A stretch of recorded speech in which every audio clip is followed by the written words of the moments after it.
오늘 우리에게 주신 하나님의 말씀은 시편 93편 1절에서 5절까지 말씀입니다. 여호와께서 다스리시니 스스로 권위를 입으셨도다. 여호와께서 능력의 옷을 입으시며 띠를 띠셨으므로 세계도 견고히 서서 흔들리지 아니하는도다. 주의 보좌는 예로부터 견고히 섰으며 주는 영원부터 계셨나이다. 여호와여, 큰 물이 소리를 높였고 큰 물이 그 소리를 높였으니 큰 물이 그 물결을 높이나이다. 높이 계신 여호와의 능력은 많은 물소리와 바다의 큰 파도보다 크니이다. 여호와여, 주의 증거들이 매우 확실하고 거룩함이 주의 집에 합당하니 여호와는 영원 무궁하시리이다. 아멘. 시편 93편에서 99편까지는 하나님이 왕이심을 고백하고 찬양하는 제왕시라고 부릅니다.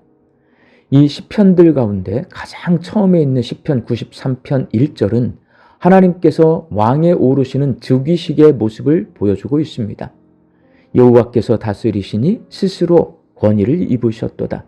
여호와께서 능력의 옷을 입으시며 띠를 띠셨으니 라고 노래하고 있습니다. 하나님은 누가 왕으로 세워준 것이 아니라 스스로 왕이 되셨습니다. 스스로 왕의 권위를 입으시고 스스로 왕의 능력과 옷과 띠를 띠셨습니다. 하나님은 예전에도 왕이셨고 지금도 왕이시고 앞으로도 왕이십니다. 본문 2절 말씀입니다. 주의 보좌는 예로부터 견고히 섰으며 주는 영원부터 계셨나이다. 하나님은 중간에 왕이 되신 것이 아니라 처음부터 원래 왕으로 계셨습니다. 그리고 하나님은 영원토록 왕이십니다. 본문 5절 하반절 말씀입니다. 여호와는 영원 무궁하시리이다. 하나님은 영원 무궁히 세상을 다스리시는 왕이십니다. 우리나라 조선시대에 모두 27명의 왕이 있었습니다. 그 가운데 성군이라 불리는 왕이 3명 있습니다. 먼저 세종입니다. 세종은 훈민정음 창제뿐만 아니라 치국이, 해시계 등 과학기술 발전과 공평한 조세제도 등 백성을 위한 정치를 실현했습니다. 두 번째로 성종입니다. 성종은 조선의 법전인 경국대전을 완성하여 국가의 기틀을 잡았고 학문을 장려하고 유교적인 도덕 정치를 확립하려고 노력했습니다. 세 번째로 정조입니다. 정조는 탐평책을 펼쳐서 신분에 상관없이 인재를 등용했고 일부 계층이 독과점하던 상업체제를 자유경쟁체제로 바꾸었고 신도시 건설이라 할 수 있는 수원 화성을 건축해서 조선의 르네상스 시대를 열었습니다. 이 3명의 왕은 백성이 국가의 근본임을 알고 백성의 삶을 안전하고 풍요롭게 해주어서 성군이라고 불립니다. 이렇게 성군이 있는 반면에 왕에게 주어진 권력을 사적인 복수에 사용하다가 폭군이 된 연산군과 광해군 같은 사람도 있습니다. 이렇게 왕 가운데는 성군이 있고 폭군이 있습니다. 그렇다면 스스로 왕이 되신 하나님은 과연 어떤 왕이실까요?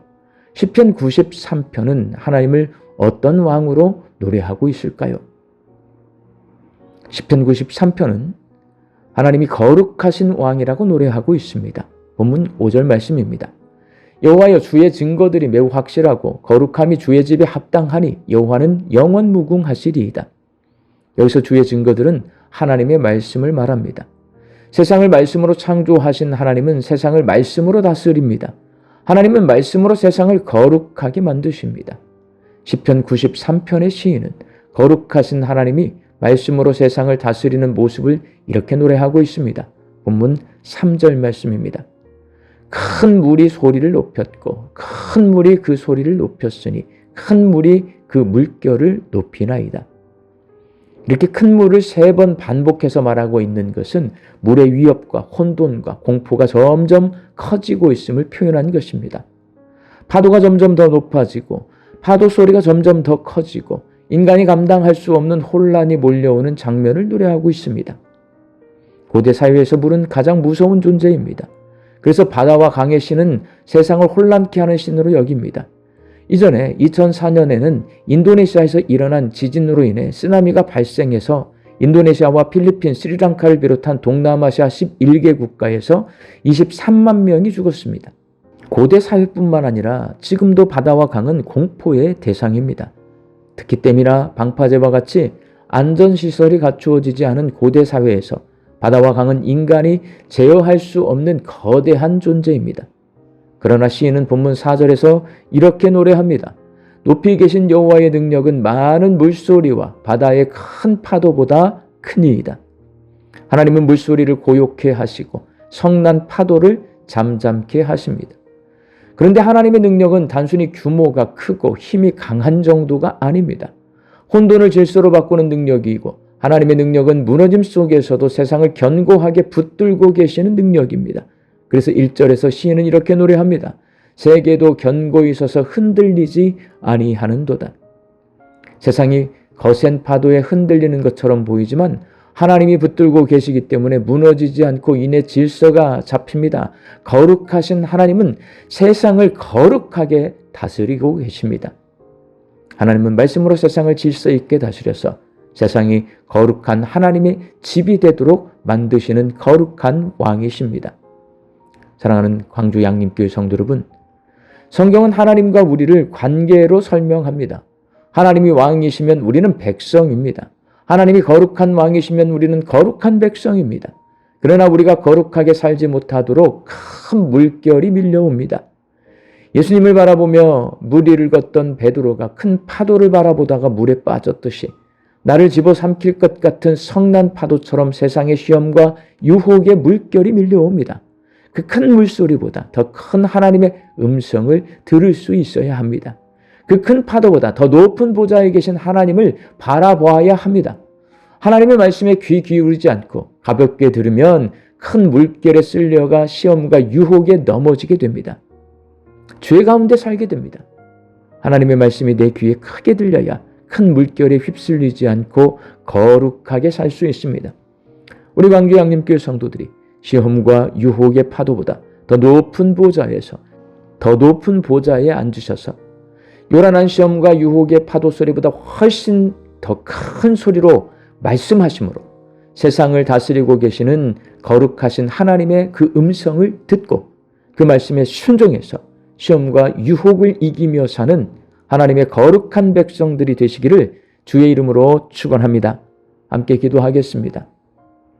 큰 파도처럼 세상의 시험과 유혹이 우리에게 몰려올 때가 많이 있습니다. 그때 그 큰 시험과 유혹의 파도보다 더 높은 보좌에서 요란한 시험과 유혹의 파도 소리보다 훨씬 큰 소리로 말씀하고 계시는 하나님을 바라보고 하나님의 음성을 듣게 하여 주시옵소서. 그리고 하나님 말씀에 순종해서 시험과 유혹을 이기며 사는 거룩한 백성 되게 하여 주옵소서. 말씀 듣고 세상을 향해 나아갑니다. 우리 양림의 성도들이 오늘 이 하루도 부지런히 열심히 일하며 하나님 주신 일용할 양식을 거둡니다. 자족과 감사함으로 화답하는 하루가 되게 하여 주옵소서. 흩어져 살고 있는 내 가족과 자녀들이 하나님의 음성을 듣게 하여 주시옵소서. 하나님 말씀에 순종하게 하여 주시옵소서. 그래서 거룩한 하나님의 백성으로 살게 하여 주옵소서. 육신 연약하여 손앗기를 간구하는 환우들을 치유하여 주시고 오랜 시간 침상에 누워 계시는 장기 환우들과 어르신들이 천국 소망 붙들고 오늘 이 하루를 살게 하여 주옵시며 애쓰고 힘써서 돌보는 가족들 위해 새 힘을 더하여 주옵소서. 예수님의 이름으로 기도하옵나이다. 아멘.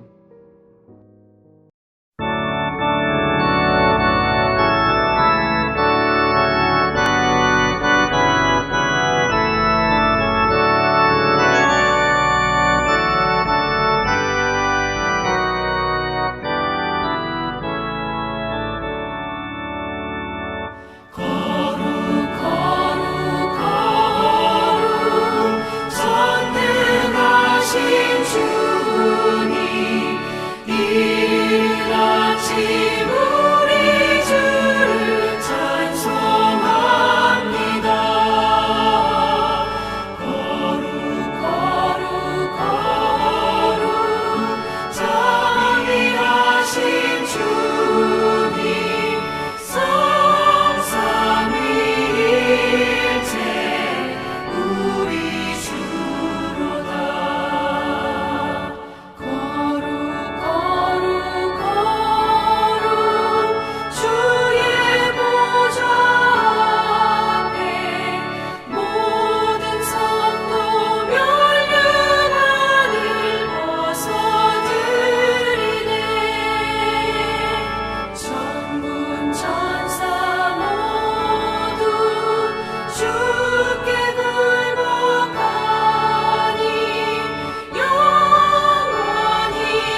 거룩 거룩 거룩 주의 빛난 영광 모든 죄인 눈 어두워 볼 수 없도다. 거룩하시니가 주님밖에 없네. 온전히 전능하신 주로다. 거룩 거룩 거룩 전능하신 주님 천지 만물 모두 주를 찬송합니다. 거룩 거룩 거룩 전능하신